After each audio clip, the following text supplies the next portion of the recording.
새를 먹는 불가사리. 옛날 옛날 어느 깊은 산골에 한 아주머니가 혼자서 살고 있었어요. 아주머니는 원래 남편도 아들도 있었는데 그만 전쟁에 나가서 다시는 돌아오지 못하게 되었답니다. 그래서 그렇게 외딴 곳에서 아주머니는 혼자 살고 있었지요. 그러던 어느 날 아주머니가 밥을 먹고 남은 밥알을 가지고 계속 둥글게 둥글게 주물럭 했어요. 처음에는 그냥 동그랗게 만들다가 아예 동물 모양을 만들어 보았지요. 그런데 밥알 조금 가지고 만드니까 그냥 네 발 달린 동물 하나를 아무렇게나 만들었답니다.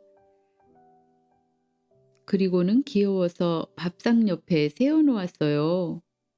그런데 그 다음 날이었어요. 아주머니가 앞만 찾아도 어제 바느질하다가 옷감에 꽂아놓은 바늘이 보이지 않았어요. 그래서 이상하다고 생각해서 아무리 찾아도 찾을 수가 없었답니다. 그런데 그 다음 날이었어요. 이번에는 쇠젓가락 하나가 안 보이는 것이에요.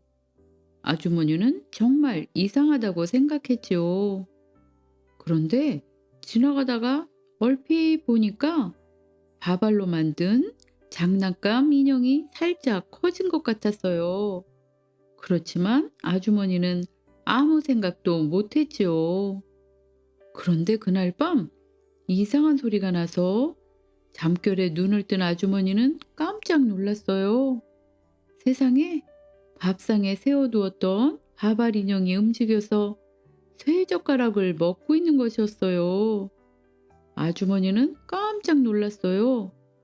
이제 보니 밥알 인형은 소 모양인 것도 같고 곰 모양인 것도 같은데 이리저리 뿔도 나 있고 벌써 색깔도 검은빛으로 변해 있었어요. 아니, 이게 웬일이야?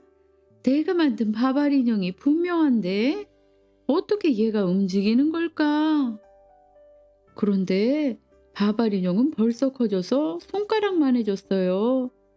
손가락만한 밥알 인형이 이리저리 상위를 돌아다니는 것이 너무나 귀여워 아주머니는 밥알이라고 부르며 귀여워했지요. 이 산 중에 나 혼자서 외로웠는데 내가 내 동무해 주려고 왔구나, 밥알아. 그런데 밥알은 다른 것은 아무것도 안 먹고 오직 새로 만들어진 것만을 먹었어요.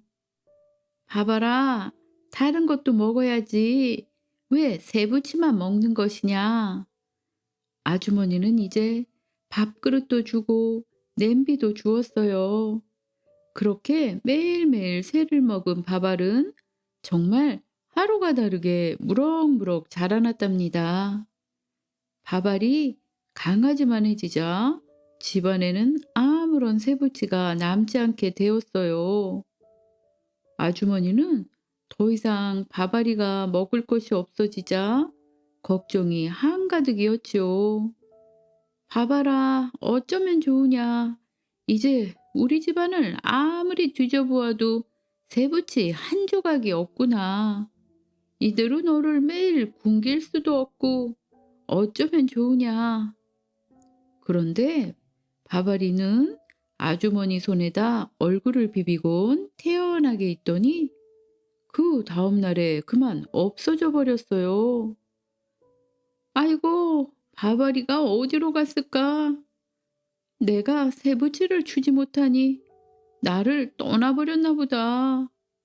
아주머니는 그렇게 정성스럽게 키웠던 바바리가 없어지자 허전해서 어쩔 줄 몰랐지요. 그런데 며칠 후였어요. 바바리가 돌아온 것이에요. 그런데 바바리가 염소만해져서 돌아온 것이었어요. 바바라, 내가 돌아왔구나. 보고 싶었어. 어디를 다녀온 것이냐? 그런데 어떻게 이렇게 커버린 것이냐? 그런데 그때 이웃마을 사람들은 난리가 났답니다. 왜냐하면 온 마을에 있는 세부치란 세부치가 다 사라져 버렸기 때문이었어요. 아니, 우리 집 쟁기가 다 없어졌어요. 이제 농사는 어떻게 지으란 말인지, 원, 어떻게 된 도둑놈이 쟁기를 훔쳐가나요? 아이고, 우리 집은 나무 해야 되는 도끼가 없어졌다네. 아우, 당장 밥 먹어야 하는 숟가락 젓가락이 하나도 남아있지를 않아요. 사람들은 영문을 몰랐지요. 그런데 이번에는 더욱더 먼 마을에서도 난리가 났어요. 모든 세부치란 세부치가 다 없어지는 것이었어요. 그럴 때마다 한동안 없어지고 다시 나타난 밥풀이는 점점 더 크기가 커져 이제는 황소보다도 더 커졌답니다. 그러다가 드디어 어떤 사람이 새를 먹고 있는 밥풀이를 발견했어요. 에그머니나, 저게 무엇이야? 저 괴물이 새부치를 먹네. 저놈이 이제껏 새부치를 다 먹은 것이로구나. 저놈을 잡아 죽여야겠구나. 모든 사람들이 모여들어 밥풀이를 죽이려고 했어요. 하지만 새부치를 계속 먹어 온몸이 새로 된 밥풀이는 아무도 죽일 수가 없었어요. 사람들은 이제 밥풀이를 불가사리라 불렀어요. 어떤 것으로도 불가사리를 죽일 수 없었으니까요. 그런데 이제는 온 나라가 난리가 났어요. 군인들이 가지고 있는 활과 대포, 칼이나 모든 무기가 다 사라져 버린 것이었어요. 군인들이 먹어야 되는 밥을 하는 밥솥까지 다 없어졌죠. 나라 전체가 큰일이 났습니다. 그렇지만 매일매일 대포가 없어져도 어쩔 수도 없이 그저 보고만 있을 수밖에 없었어요. 어떤 것으로도 불가사리를 죽일 수 없었으니까요. 임금님이 말했어요. 저 불가사리를 죽인 자에게 큰 벼슬을 주겠다. 그렇지만 점점 더 커지는 불가사리를 아무도 죽일 수 없었답니다. 이제 불가사리는 코끼리보다도 더 커졌으니까요. 그런데 이웃마을에서 군대를 이끌고 쳐들어왔어요. 온 나라에 무기가 없다는 것을 알고는 우습게 알고 쳐들어 온 것이었지요. 적군의 대장이 말했어요. 자, 이제 우리가 쳐들어가면 바로 항복을 받을 수 있겠구나. 활도 없고 칼도 없는 군대라니 정말 재미있구나. 이렇게 적군이 쳐들어오자 온 나라 사람들은 피난을 가느라 난리가 났어요. 이런 불가사리가 우리나라를 망하게 하다니. 저 불가사리 때문에 우리가 다 죽게 되었구나. 아주머니는 너무나 슬펐습니다. 자기가 만든 불가사리 때문에 나라가 망하게 되니 기가 막혔지요. 오늘도 아주머니를 찾아온 불가사리에게 아주머니가 말했어요. 바프라, 이제 어쩌면 좋으냐? 우리나라가 망하게 되었다. 또 전쟁이 일어나 많은 사람들이 죽게 되었구나. 그런데 그 말을 듣고 사라진 불가사리가 이제는 적군의 진영에 나타났어요. 밤사이에 불가사리는 적군의 활이나 칼이나 대포나 모든 무기를 다 먹어 치웠어요. 그리고 아침이 되자 적군 사이를 막 부수고 다녔어요.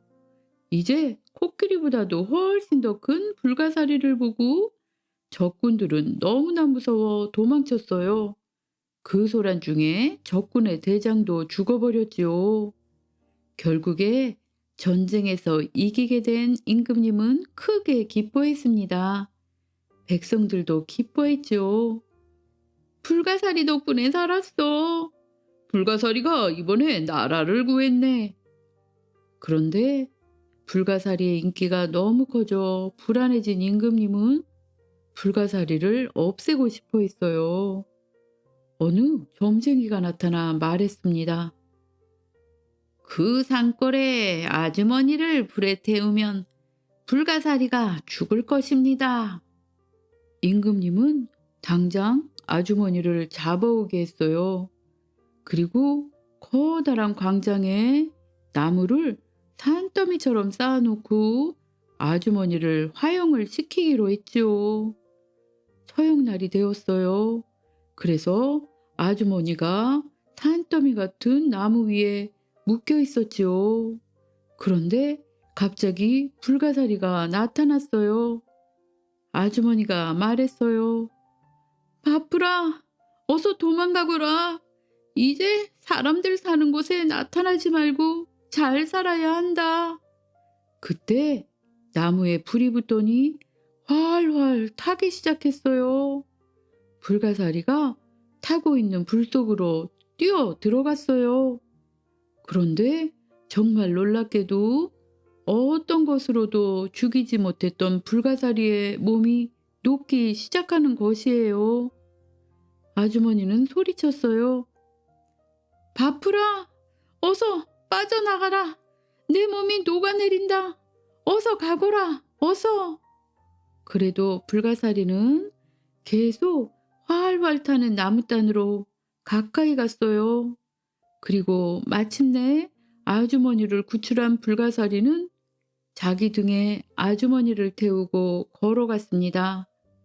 그런데 불가사리가 지나가는 길에는 도끼라든가 곡괭이라든가 숟가락이라든가 그동안 불가사리가 삼켜버린 쇠붙이가 그대로 널려 있었어요. 불가사리가 녹으면서 그동안 먹어치운 쇠붙이가 그대로 다시 나타난 것이에요. 끝없이 이어진 길에는 엄청난 쇠붙이가 있었지요. 사람들은 모두 기뻐했습니다. 그리고 그렇게 아주머니와 함께 사라진 불가사리는 다시는 나타나지 않았답니다. 아내를 지켜준 남편의 혼. 옛날 깊은 산골짜기에 어린 아들과 함께 살고 있는 홀어머니가 있었어요. 그 집 앞뜰에는 계절마다 아름다운 꽃들을 가득 심어 놓았는데 그 꽃의 향기가 언제나 가득하였어요. 홀어머니는 어린 아들과 함께 많은 정성을 들여 그 꽃들을 가꾸었어요. 그 꽃들은 남편이 죽기 전에도 해마다 정성 들여 가꾸어오던 꽃들이기 때문이었지요. 꽃이 필 때마다 먼저 저 세상으로 가버린 남편을 그리워하며 눈물을 훔치고 슬픔에 젖곤 하였답니다. 그런데 꽃이 화창하게 필 무렵에 아랫마을의 중매쟁이가 홀 어머니에게 재혼할 것을 권하며 졸라대기 시작했어요. 이웃마을 호래비 김선비가 있는데 나이는 좀 많기는 하지만 슬아에 자식도 없고 재산도 많다오. 어린 아들을 키우기에는 그만한 자리가 없지. 없고 말고 아들을 생각해서라도 재혼을 하게나. 이렇게 산다고 죽은 남편이 돌아오지 않는다오. 끊임없는 중매쟁이의 달콤한 말솜씨에 이 젊은 과부의 마음도 조금씩 흔들리기 시작했어요. 그러던 어느 여름날 뜰에 핀 꽃들이 바람에 흔들리기 시작했어요. 걱정도 되고 이상하게 생각한 홀 어머니는 꽃을 살펴보기 위해 꽃밭으로 나가보았어요. 그런데 뜻밖에도 꽃밭에서 죽은 남편이 나타나서 미소를 짓고 있는 것이에요. 부인, 그동안 잘 지냈소? 내가 다시 돌아왔소. 부인은 생각지도 못했던 기쁨에 눈물을 흘리며 남편의 따뜻한 품에 안겼답니다. 이후에 이들 부부는 아들과 함께 행복한 하루하루를 보냈죠. 그런데 어느 해 온 나라가 극심한 가뭄이 들었어요.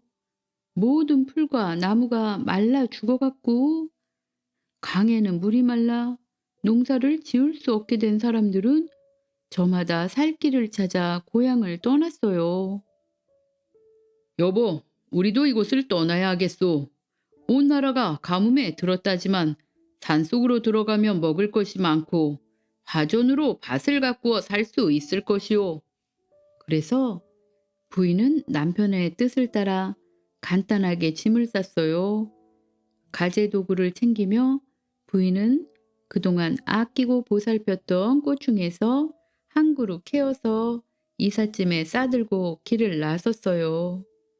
세월은 또 흐르고 흘러 이들 부부가 깊은 산골에 가서 산 지도 어연 10년이 지났답니다. 고왔던 부인의 얼굴에는 주름살이 하나둘 생기기 시작했고 어렸던 아들도 이제는 어엿한 장정이 되어 곧 혼인도 시켜야 했지요. 그러던 어느 날 겨울채비를 위해서 지게를 지고 산으로 나무를 하러 갔던 아들이 독사에게 물려 갑자기 죽고 말았어요. 이들 부부의 슬픔은 말할 수도 없었지요. 부인, 여기서 살면 죽은 아들 생각이 더욱 간절할 테니 이곳을 떠나 다시 고향으로 돌아갑시다. 부인도 남편 뜻에 따라 아들의 시신을 뜰에 꽃밭에 묻어주고 다시 고향으로 돌아갔어요. 옛집으로 돌아온 부부는 열심히 농사를 지으며 살았지요. 그들은 이미 늙어 다시 자식을 낳을 수는 없었지만 세월이 흐를수록 금실이 더욱 좋아졌어요.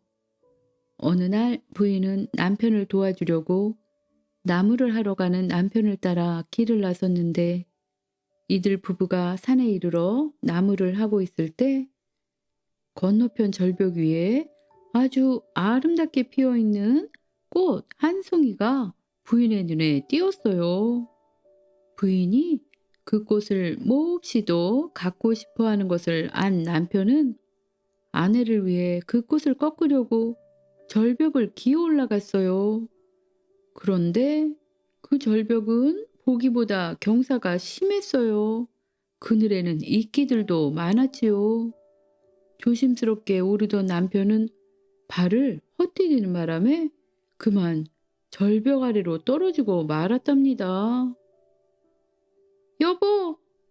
부인은 외마디 비명을 지르며 정신을 잃고 그 자리에 쓰러지고 말았어요. 어머니! 어머니! 부인은 자신을 부르는 아들의 목소리를 듣고 소스라치게 놀라 깨어났어요. 그런데 산속에 있어야 할 자신이 뜻밖에도 자신의 방 안에 앉아 있었지요. 주위를 둘러보고 정신을 차린 부인은 그제서야 꿈을 꾸었다는 것을 알아차렸어요. 비록 꿈속이지만 남편과 지냈던 시간을 생각하니 부인은 더욱 허전해졌죠.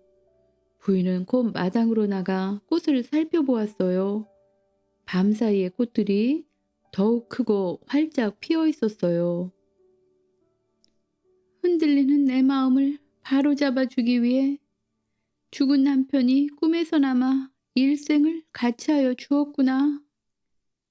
부인은 그동안 중매쟁이로 인해 흔들렸던 자신을 반성하고 마음을 더욱 굳게 하였지요.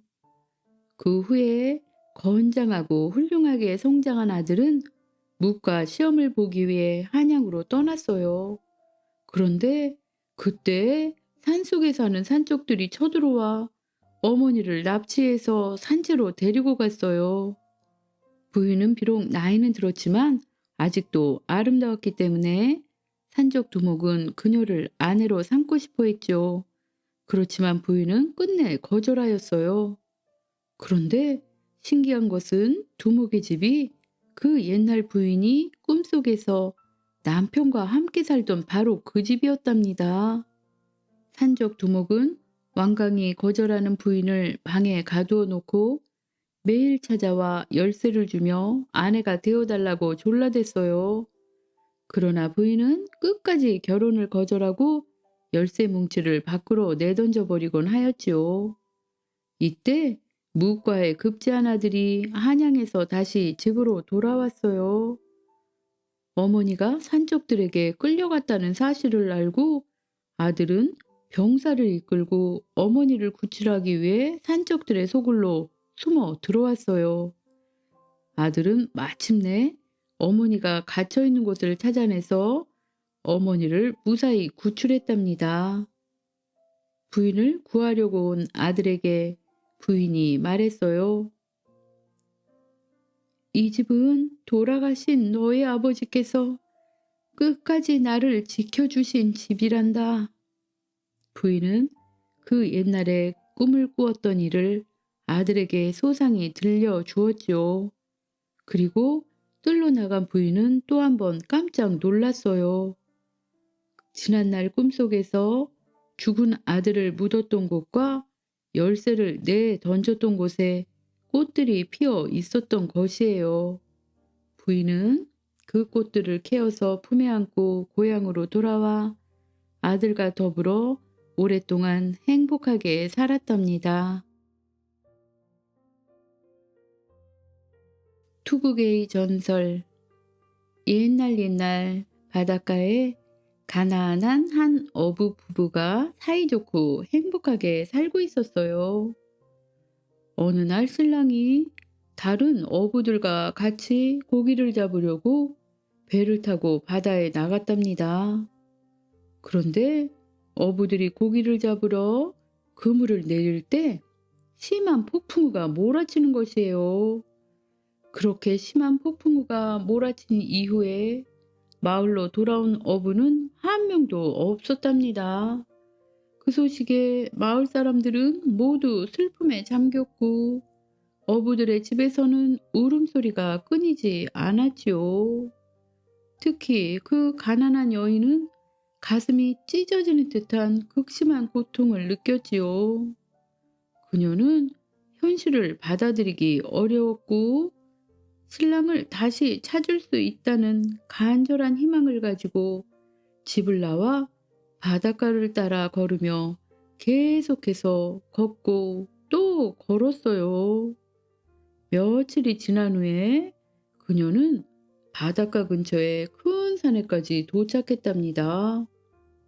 그 산을 오르느라 너무 힘들고 피곤해져서 나무 뿌리를 베고 잠이 들었어요. 그런데 갑자기 큰 소리가 나서 잠이 깨었답니다.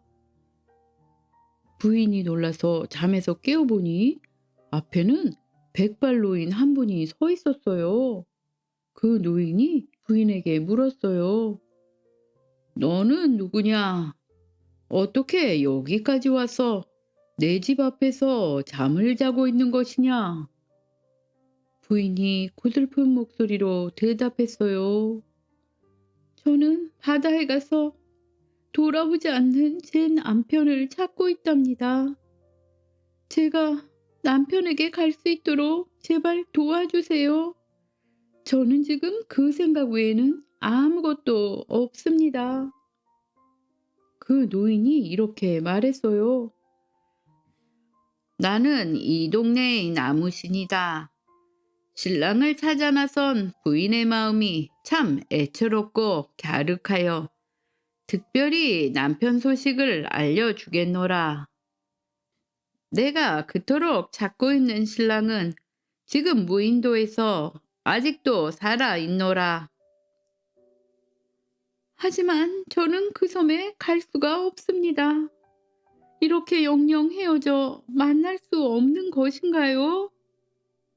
그 나무신이 그녀에게 반짝반짝 빛나는 옥돌 한 개를 주면서 말했어요.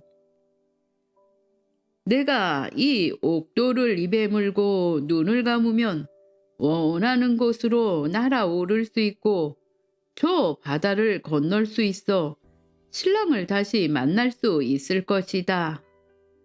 그러나 옥도를 떨어뜨리지 않도록 꼭 눈을 감고 입을 곧게 다물어야 한다는 것을 꼭 잊지 말아야 한다.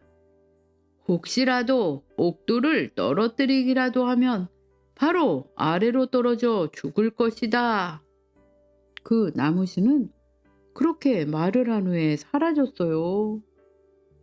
부인은 그 나무신이 준 옥도를 손에 쥐고 너무나 기뻤어요. 드디어 신랑을 만날 수 있게 된 것이지요. 부인은 그 빛나는 옥도를 입에 물고 눈을 꼭 감았어요. 그랬더니 갑자기 바람이 윙윙 불더니 몸이 붕 뜨는 느낌이 들면서 두 귀에는 윙윙 소리가 났어요. 그리고 얼마쯤 시간이 가자 발이 땅에 닿는 것이에요. 부인은 눈을 뜨고 주변을 둘러보았어요. 그리곤 자신이 낯선 모래밭에 서 있다는 것을 알게 되었지요.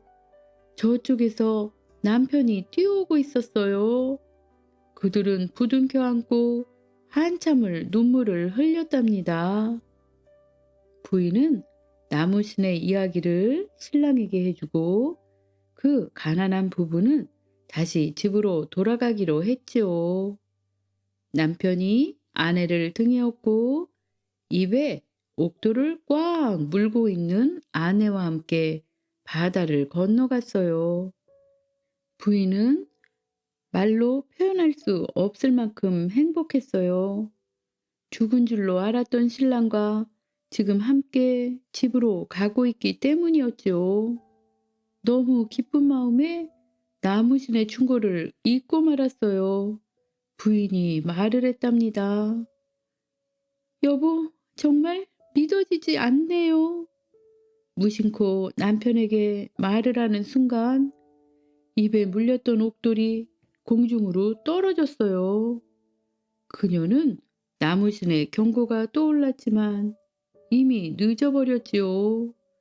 그만 그 가난한 부부는 고향을 눈앞에 두고 아래로 떨어져 바다에 빠지고 말았답니다. 물에 빠진 이후에도 더 이상 이별을 할 수 없어 그들은 서로 떨어지지 않고 꼭 안고 있었어요. 이곳을 본 용왕님은 그들이 너무나 갸륵하고 안타까웠죠. 그래서 죽지 않고 투구개들로 변하게 해서 물속에서 같이 살도록 했답니다. 그래서 그 부부의 투구개 후손들은 지금도 항상 같이 안고 다니고 있답니다. 화수분 구슬. 옛날 착하고 살생을 싫어하는 김노인이 살았어요. 그는 부유하지는 않았지만 낚시를 즐기며 마음 편하게 살았답니다. 김노인은 마을에 있는 큰 연못에서 낚시를 했는데 집에 돌아갈 때면 잡힌 고기를 다시 물에 풀어주었답니다. 물고기를 잡는 재미로 낚시질을 하고 여유를 즐기기 위해 낚시를 하는 것이었지요. 복숭아꽃이 활짝 핀 어느 봄날에 김노인은 연못에서 낚싯대를 들이우고 고기가 물기를 기다리다가 깜빡 잠이 들었어요. 꿈에서 김노인은 어떤 사람들한테 붙잡혀 호화로운 궁궐로 들어갔어요. 이 세상 사람이 아닌 듯 풍채가 좋은 사람이 단상 높이 앉아 있었고 궁궐 안은 각종 물고기 조각품이 여기저기 놓여 있었어요. 단상에 앉은 사람은 용왕님이었어요. 김노인을 아래에 꿇어앉히더니 용왕님이 엄한 목소리로 김노인을 꾸짖었어요. 너는 무슨 이유로 내 백성들을 매일 잡아 올려 고통을 주느냐? 내 죄를 내가 알렸다. 김노인은 부들부들 떨면서 아무 말도 하지 못했어요. 용왕님은 다시 한번 말했어요. 다른 사람들은 우리 백성들을 잡아먹는데 너는 잡아먹지도 않으면서 왜 내 백성들에게 고통을 주느냐? 그 이유를 말해라. 김노인은 잠시 정신을 가다듬고 말했어요. 소인은 고기를 잡아먹으려고 낚싯질을 한 것이 아니오라. 고기에게 낚싯밥 먹이는 재미와 낚아 올릴 때의 즐거움으로 속세의 번뇌를 잊어보고자 한 것이옵니다. 고기를 죽이지는 않았으니 굽어 살펴 주시옵소서. 용왕님은 부하들에게 물었어요. 이놈 손에 죽은 우리 백성은 없느냐? 부하들이 말했어요. 죽은 자는 없는 줄로 아옵니다. 용왕님은 화난 기세를 누그러뜨리고 김노인에게 말했어요. 그대는 풍류를 하는 진짜 남자로구나. 나와 이야기할 상대가 될 만하구나. 너의 손에 죽은 백성도 없으니 굳이 너의 죄를 묻지는 않겠노라. 다만 앞으로는 우리 백성들에게 고통을 주지 말거라. 내 말동무나하며 놀다 가도록 하거라. 김노인은 죄를 용서받고 윤궁에서 갖은 산의 진미를 맛보며 잘 놀고 잘 쉬었어요. 매일매일 융숭한 대접을 받던 김노인은 석 달이 지나가자 집으로 가겠다고 용왕님에게 말했어요. 그래, 이제 집으로 돌아갈 때도 되었지. 사는 것도 넉넉하지 못하다고 했으니 용궁에 온 기념으로 이 구슬을 주겠노라. 이 구슬에 필요한 것을 말하면 얻을 수 있으나 지나친 욕심을 부려서는 안 된다. 이 말을 듣고 김노인은 구슬을 받고 꽉 쥐었는데 너무나 아파 깜짝 놀라며 꿈에서 깼어요. 꿈인 줄 알았는데 손에는 아름다운 구슬이 놓여 있었지요. 김노인은 신기하며 집으로 돌아왔어요. 배가 고파서 밥을 먹으려고 했지만 쌀이 없었지요. 김노인은 걱정스러운 목소리로 말했어요. 저녁 먹을 쌀이 없네. 그러자 구슬에서 저녁 먹을 만치의 쌀이 나왔어요. 김노인은 구슬에 필요한 것만 조금씩 원하면서 살았어요. 낚시를 하더라도 휘지 않는 낚싯대에 고깃밥만 끼워 물고기에게 먹이 주는 재미로 연못에 나갔어요. 구슬 덕분에 김노인은 구슬에 필요한 것만 조금씩 원하면서 살았어요.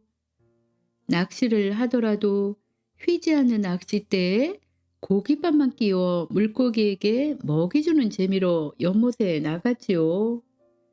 구슬 덕분에 김노인은 집안 살림도 안정되고 큰 어려움 없이 살게 되었어요. 그렇지만 구슬은 몰래 벽장에 숨겨서 자물쇠로 잠가두었죠. 어느 날 옆마을로 시집간 딸이 친정에 놀러 왔어요. 가난하던 친정이 부유해진 것을 보고 깜짝 놀라 어머니에게 물었죠. 어머니는 딸에게 구슬 이야기를 말해 주었어요. 딸은 이 구슬이 욕심이 났어요. 그래서 김노인이 나간 틈에 몰래 구슬을 꺼내서 집으로 가져가 버렸어요. 그리고는 쌀 나와라, 고기 나와라, 사과나 하라 하며 이것저것 불러댔지요. 구슬은 딸이 요청하는 대로 쌀과 고기와 사과를 내놓았어요. 딸은 슬그머니 욕심이 더 났어요. 구슬에게 말했답니다. 돈 1000냥 나와라. 그러나 구슬은 아무것도 내보내지 않았답니다. 그 이후로는 무엇을 말해도 구슬은 답이 없었어요. 딸은 후회의 눈물을 흘렸지요. 구슬에게 절을 하며 용서를 구했지만 구슬은 아무 대답이 없었답니다. 구슬의 힘이 사라진 김노인은 다시 가난해졌습니다. 그렇지만 그 이후로도 착하게 살면서 잘 살았답니다. 사공과 바가지. 옛날에 있었던 일입니다. 어느 날 오랑캐가 쳐들어와서 할 수 없이 임금님이 피난을 가게 되었어요. 그런데 피난처인 강화도를 가기 위해서는 배를 타고 바다를 건너야 했죠. 그때 왕이 탄 배의 사공이 손돌이라는 사람이었는데 그는 오랫동안 뱃사공 노릇을 해서 배를 잘 젓기로는 첫 손가락에 꼽히는 유명한 사공이었어요. 왕은 뜻밖의 난리에 걱정이 되어서 하염없이 먼 하늘을 바라보고 서 있다가 한참 후에 정신을 차리고 물을 보니 배가 여울을 향해 빨리 내려가고 있는 것이었어요. 여울은 소용돌이가 굉장하여 그 속으로 들어가게 되면 배가 영락없이 물속으로 잠겨들고 말 것이 뻔해 보였어요. 그렇지 않아도 별난을 피해 도망치는 몸이라 모든 것이 걱정되고 의심스럽기만 한 터에 한 척의 배에 목숨을 건 임금님은 사공을 의심하지 않을 수가 없었지요. 그래서 임금님은 여울을 가리키며 말했어요. 배가 저쪽으로 들어가면 위태롭지 않겠는가? 신하도 의심을 품고 있던 터라 사공에게 주의를 주었어요. 그저 소인이 잘못일 터이니 심려 마시라고 전해 주옵소서. 그러나 사공은 그대로 여울을 향해 배를 저어가는 것이었어요. 임금님은 마음이 불안하여 다시 주의를 주라고 시켰지만 여전히 사공은 임금님께서는 가만히 계시라고 하고는 그대로 노를 젓기만 할 따름이었어요. 그러던 중에도 배가 점점 험한 곳으로만 가니 임금님의 의심은 더욱더 커져만 갔지요. 필연코 이놈이 무슨 흉계를 품은 게 분명하구나. 이렇게 생각하고 임금님이 명령을 내렸지요. 저 사공놈의 목을 베어라. 그 말을 들은 사공은 임금님 앞에 엎드려 배를 이렇게 저어가야만 한다고 몇 번이나 되풀이해 아뢰었어요. 그러나 세상 모든 일을 알지 못하는 임금님은 백길에 대한 이치를 더욱 알 리가 없었지요. 빨리 이놈의 목을 베어라. 위험한데도 굳이 사공이 그쪽으로 가려고 하는 것은 반드시 밝힐 수 없는 이유가 있을 것이라고 지레 짐작하고는 임금님이 호령을 했죠. 굳이 소인을 의심하시어 죽이신다면 더 아랠 말씀은 없사옵니다. 그러하오나 여기까지 모시고 왔다가 조금 남은 악기를 더 가지 못하게 됨이 오직 원통할 뿐이옵니다. 소인이 죽기 전에 단 한마디 아랠 말씀이 있사옵니다. 소인이 죽은 뒤에 반드시 그대로 하시기를 바라고 또 바라나이다. 소인이 없어지면 백기를 잃어버릴 염려가 있사오니 그때에는 잊지 마시고 이 바가지를 물 위에 띄우시고 바가지가 흘러가는 대로만 배를 저어가게 하오시면 무사하실 것이옵니다. 손돌은 이제는 어쩔 수 없다 생각하고 마지막으로 바가지 한 개를 꺼내어 바친 뒤에 죽음을 받았습니다. 임금님은 손돌 사공이 죽자 다른 사람이 대신해서 배를 젓게 했는데 새로운 사공은 배를 젓는 것도 아주 서툰 데다가 어디로 어떻게 가야 할지 몰라 허둥대며 무리를 헤맬 뿐이었어요. 이곳을 보자 임금님도 걱정이 되어 신하들을 향해 꾸짖었어요. 배를 대체 어떻게 젓는 것인가? 그러나 원체 물길이 험한 데다 그 새로운 사공에게는 그리 익숙하지 못한 길이라 백길을 찾지 못하고 허둥거리기만 했지요. 그때 왕이 먼저 죽은 손돌 사공이 죽을 때 한 말을 생각하고 명령했어요. 너는 어서 그 바가지를 띄워보거라. 사공은 그 바가지를 띄워놓고 바가지가 떠내려가는 대로 배를 저어갔어요. 이때는 마침 10월 20날이었는데 겨울날이라 본래 춥기는 했지만 손돌사공이 죽자마자 갑자기 사나운 바람이 일어나고 뼈가 저리도록 날씨가 추워졌어요.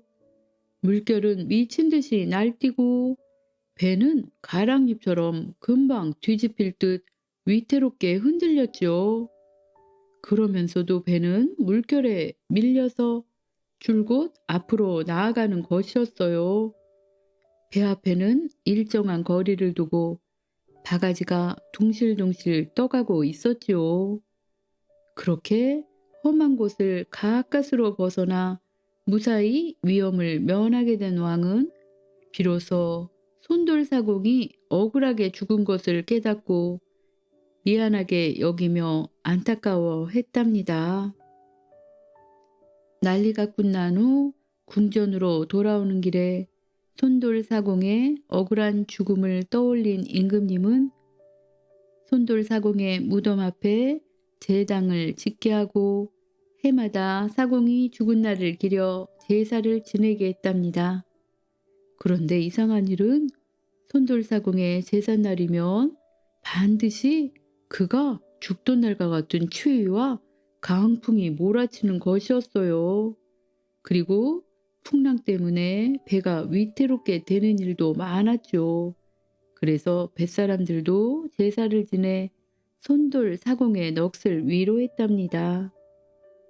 이후에 10월 20날에 춥고 매서운 바람을 사람들은 손돌사공이 원통하게 죽어간 한 때문이라고 생각해 손돌풍이라고 하고 손돌이 죽음을 당한 그 바닥의 목을 손돌목이라고 부르게 되었답니다. 그 말을 낳는 거북이. 옛날 가난하지만 착한 할아버지와 할머니, 부자면서도 욕심장인 할아버지와 할머니가 한 마을에 살았답니다. 설날이 가까워지자 부자 할아버지 할머니 집에서는 떡도 하고 맛있는 음식을 만드느라 떠들썩했지요. 하지만 가난한 할아버지 할머니 집에서는 아무것도 준비할 수가 없었어요. 여보, 이웃집 떡 짓는 소리가 크게 들려오는구려. 하지만 우리 입에는 한 입도 들어오지도 않을 떡인 것을. 가난한 할아버지와 할머니는 자신들이 만든 설 장식물을 팔러 시장에 나갔어요. 장식이요, 장식. 설 장식 사세요. 할아버지와 할머니는 오후 늦게야 간신히 장식을 다 팔 수 있었어요. 집으로 돌아오는 길에 두 사람은 바닷가 바위 위에 앉아서 쉬려고 했어요. 그런데 그때 파도 사이에서 아름다운 아가씨가 걸어 나오는 것이 아니겠어요? 그 아가씨는 할아버지와 할머니에게 가까이 오더니 이렇게 말했어요. 두 분 혹시 용궁에 가볼 생각이 있으신가요? 저는 용궁에 사는 용왕님의 딸이랍니다. 할아버지와 할머니는 깜짝 놀랐지만 용궁 구경을 해보면 참 좋겠다 하는 생각이 들었지요. 부디 데려가 주십시오. 그럼 잠깐만 기다리세요. 공주가 손뼉을 3번 치자 바다 위로 3마리의 큰 거북이 떠올랐어요. 세 사람은 3마리의 거북의 둥을 타고 바다 및 용궁으로 갔답니다. 용궁은 참으로 아름다운 곳이었어요. 이곳에서 할아버지와 할머니는 매일매일 아름다운 노래를 듣고 멋진 춤을 보면서 세월이 얼마나 흘렀는지도 몰랐죠. 어느 날 문득 고향 생각이 난 할아버지가 할머니에게 물었어요. 할멈, 이제 슬슬 작별 인사를 하고 우리 집으로 돌아가면 어떻소? 그래요. 이곳에 너무 오래 있었던 것 같네요. 두 사람은 공주님에게 말했어요.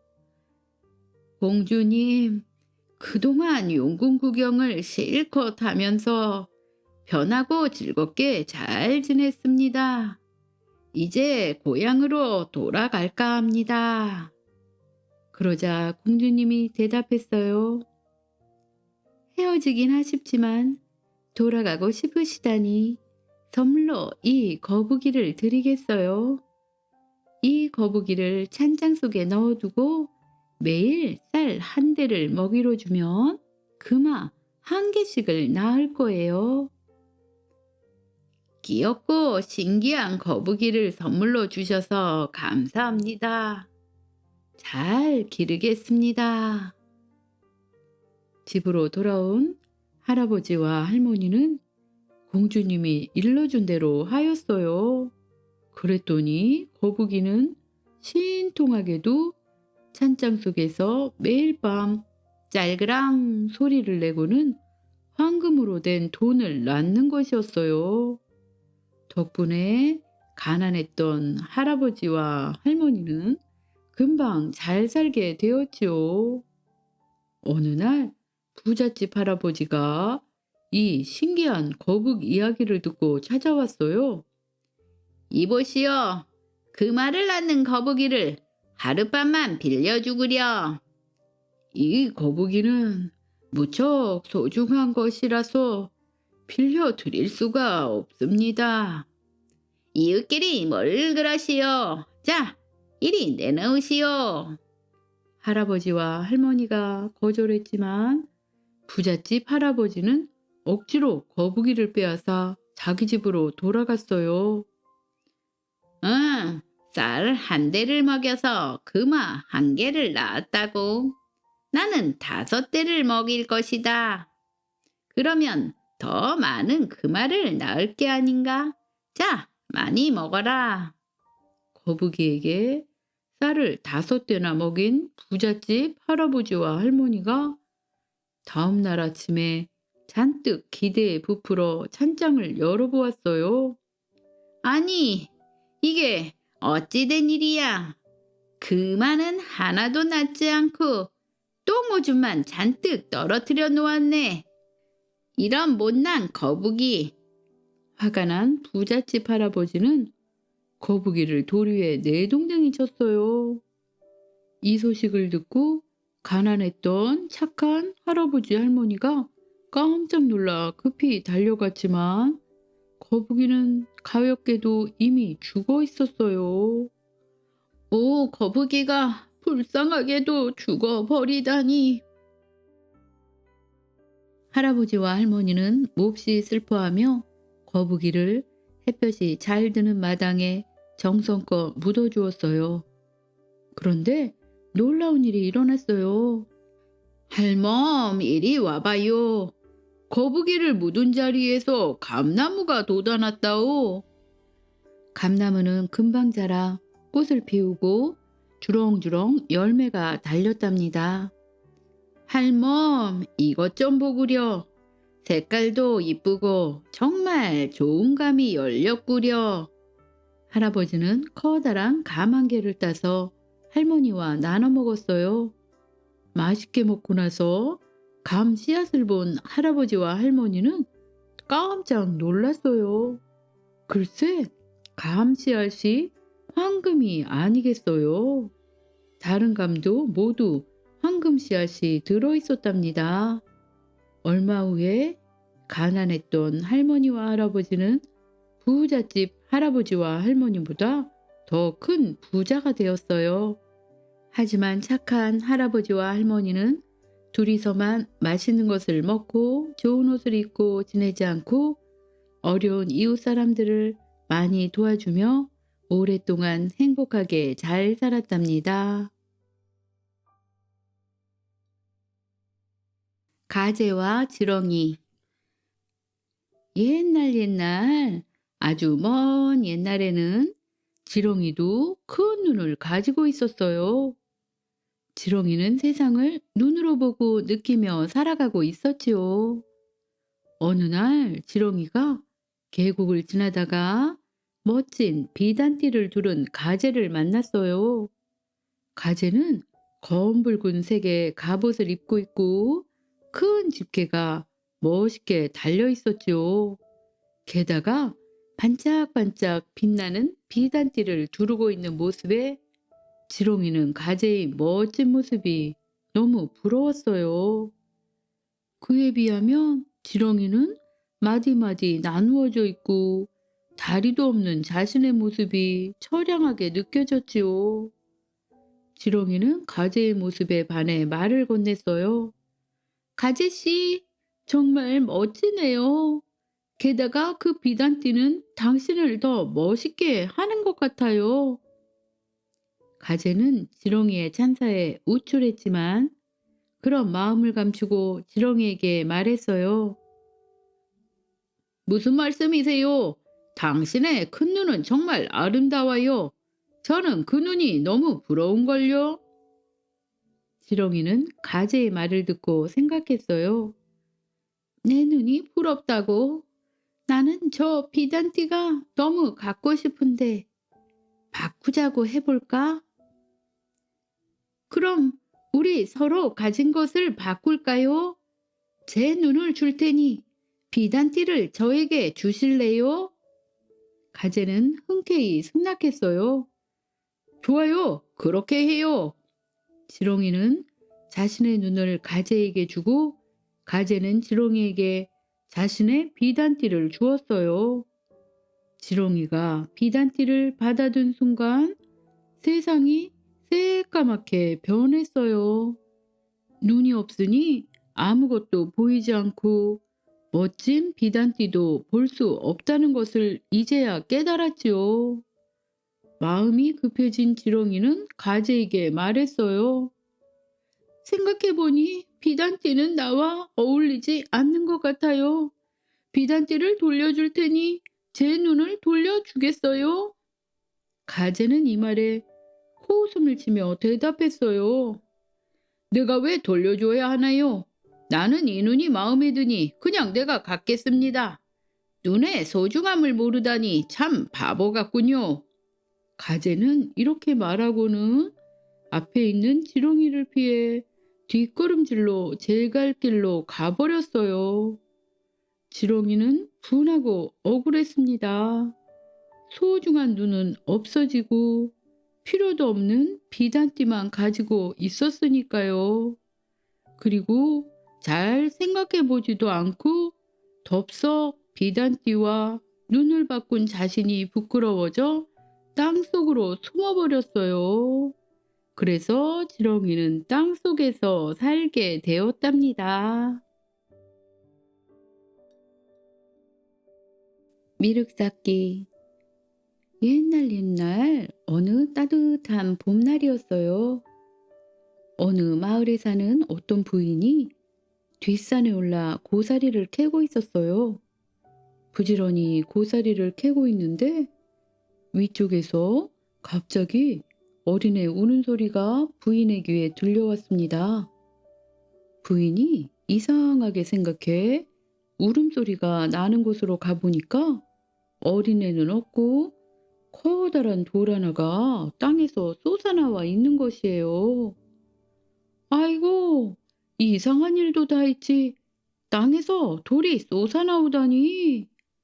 부인은 이상하다는 생각을 떨치지 못하고 집으로 돌아가 남편에게 그 이야기를 했어요. 부인의 이야기를 들은 남편은 이런 일은 관가에 가서 말을 해야 되겠네 하고 말을 한 후에 부인과 남편은 곧장 관가로 들어가 이 일을 알렸어요. 그랬더니 사또는 또 왕에게 이 일을 보고하지 않으면 안 되게 되어서 결국 조정에서도 임금님이 신하들을 모아놓고 말하였어요. 경들의 뜻은 어떠한가? 땅에서 돌이 솟아나왔다니 이것이 무슨 뜻일까? 그랬더니 신하들이 말하였어요. 이것은 반드시 불상을 만들라는 징조가 아닌가 생각됩니다. 하고 신하 중 한 사람이 아뢰었어요. 임금님이 말했어요. 과연 그렇구나. 그렇다면 이 돌로 부처님을 만들어 세우는 것이 가장 좋겠구나. 하고 곧 신하들에게 명령을 내려 나라 안에 유명한 석수장이를 모조리 불러 모으라 했어요. 석수장이들은 임금님의 명을 받아서 큰 돌이 튀어나온 그 산으로 가서 그 땅에서 솟아나온 돌을 깎고 다듬기 시작했어요. 그런데 그 돌은 넓고 컸지만 높지가 않아서 그것만으로는 완전한 부처님의 모양을 만들기 어려웠답니다. 그래서 그들은 그 돌로 하반신을 만들고 상반신은 다른 돌을 깎아서 세우기로 했지요. 그래서 사방으로 사람을 보내 적당한 돌을 구하게 했어요. 그러던 중에 남쪽의 어느 마을에 좋은 돌이 있다는 보고를 받고 인부를 1,000명이나 넘게 데려갔어요. 겨우겨우 그 돌을 운반해 온 뒤에 상반신의 모양을 깎기 시작했죠. 그래서 세상에서 가장 큰 석불의 몸을 깎아 만들어 놓았답니다. 그것을 보는 사람마다 그 크기에 모두 놀라서 입을 다물지도 못했지요. 자그마치 20m 가까이 됐으니까요. 세상에서 가장 큰 석불의 모양이었습니다. 그런데 깎아 놓기는 했지만 그 큰 석상을 세울 수 있는 방법이 없었어요. 그래서 어떻게 하면 하반신 위에 상반신에 부처님 상을 올려놓을 수 있을까? 이리저리 궁리해 보아도 도무지 좋은 생각이 나지 않았지요.